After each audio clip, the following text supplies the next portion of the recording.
Friends, welcome back to my channel. ఈరోజు మనం గోధుమ పిండితో బాదుషా ఎలా తయారో చూద్దాము.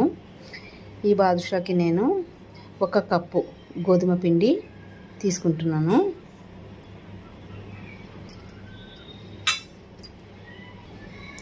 ఇప్పుడు ఇందులోకి మనం కొంచెం నెయ్యిని యాడ్ చేద్దాము. అలానే కొంచెం సాల్ట్,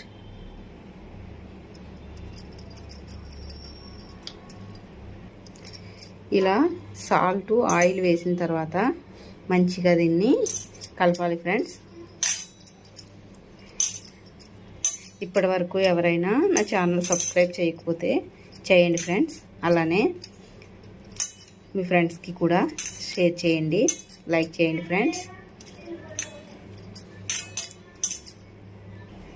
ఇలా మంచిగా మిక్స్ చేసిన తర్వాత చూడండి ఫ్రెండ్స్, ఇలా చేస్తే ఇలా రావాలి. ఇప్పుడు మనం దీన్ని వాటర్ పోసి మంచిగా చపాతీ ముద్దలా తయారు చేసుకోవాలి.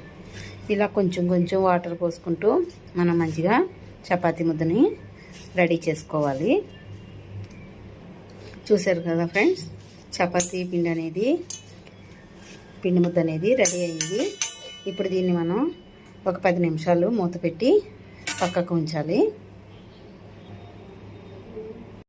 రెడీ అయిన ముద్దను మనం మూత పెట్టి కవర్ చేసి 10 నిమిషాల పాటు పక్కకు ఉంచాలి.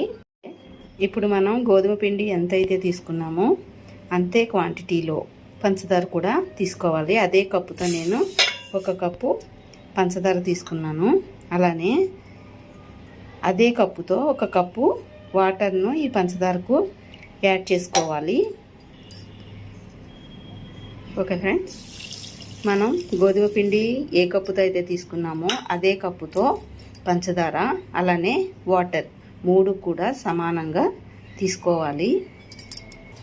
ఇప్పుడు మనం స్టవ్ వెలిగించి ఏ పాత్రలో అయితే పంచదార వాటర్ కలిపి పెట్టుకున్నామో దాన్ని స్టవ్ మీద ఉంచి పాకం అనేది రెడీ చేసుకోవాలి. మధ్య మధ్యలో మనం ఇలా కలుపుతూ ఉండాలి. పాకం అనేది మనకి మరి తీగ పాకం రావాల్సిన అవసరం లేదు. వేళ్ళ మధ్యలో పెట్టుకొని చూస్తే కొంచెం అతుక్కున్నట్టుంటే చాలు. చూడండి, పాకం అనేది రెడీ అయింది. ఇప్పుడు మనం దీన్ని పక్కకు పెట్టుకోవాలి. ఇందులో కొంచెం ఇలాచీ యాడ్ చేసుకొని పక్కకు పెట్టుకోవాలి. ఇలా పక్కకు తీసుకున్న పాకంలో మనం ఇలాచీని యాడ్ చేసుకొని మూత పెట్టుకోవాలి. ఈలోపు మనం స్టవ్ మీద ఆయిల్ పెట్టాలి. ఆయిల్ అనేది గోరువెచ్చగా అయిన తర్వాత మనం ఒక్కొక్కటిగా బాదుషాని ఇందులో వేయాలి. చూసారా, మ్యాగ్నేట్ చేసుకున్న ఈ గోధుమ పిండిని చిన్న చిన్న బాల్స్గా ప్రిపేర్ చేసుకోవాలి బాదుషా చేయడానికి వీలుగా. చూసారు కదా, ఇలా బాల్స్గా చేసుకున్న తర్వాత వీటిని ఒక్కొక్కటిగా మనం ఇలా రౌండ్ చేసుకుని ఇలా అన్న తర్వాత మంచిగా మధ్యలో హోల్ అనేది పెట్టుకోవాలి.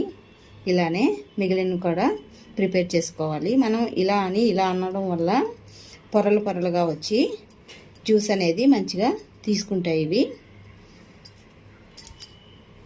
చూసారు కదా ఫ్రెండ్స్, ఇలా మనం అన్ని బాదుషాలు రెడీ చేసుకున్న తర్వాత వీటిని ఒక్కొక్కటిగా ఆయిల్లో వేయాలి.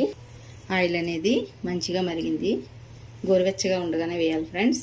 ఇప్పుడు ఒక్కొక్కటిగా మనం వీటిని ఆయిల్లోకి వేసుకోవాలి.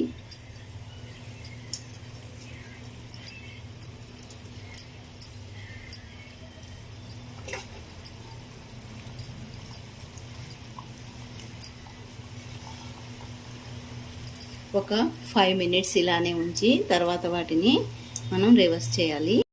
చూసారు కదా ఫ్రెండ్స్, బాదుషా అనేది మంచిగా ఫ్రై అయ్యింది. ఇప్పుడు మనం వీటిని తీసి వేడివేడిగా ఉంటుండగానే మనం ముందుగా చేసుకున్న పాకంలోకి వీటిని వేసుకోవాలి.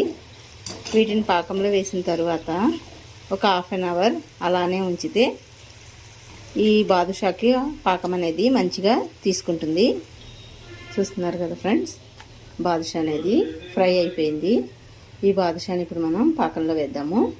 నాకు తక్కువ క్వాంటిటీలో తీసుకున్నాను కాబట్టి పాకం అనేది చల్లగా అయింది. కాబట్టి నేను మళ్ళీ పాకాన్ని ఇంకొకసారి వేడి చేసుకొని ఈ బాదుషాని ఇందులోకి యాడ్ చేసుకున్నాను. వీటిని మంచిగా ఈ పాకంలో మునిగే వరకు మంచిగా చూసుకొని ఒక హాఫ్ అన్ అవర్ అలానే పక్కకు పెట్టి తర్వాత తింటే మంచిగా స్వీట్ షాప్లో ఎలా అయితే మనకు ఉంటుందో అలానే జ్యూసీగా బాదుషా అనేది రెడీ అవుతుంది ఫ్రెండ్స్. చూస్తున్నారు కదా. Thank you friends.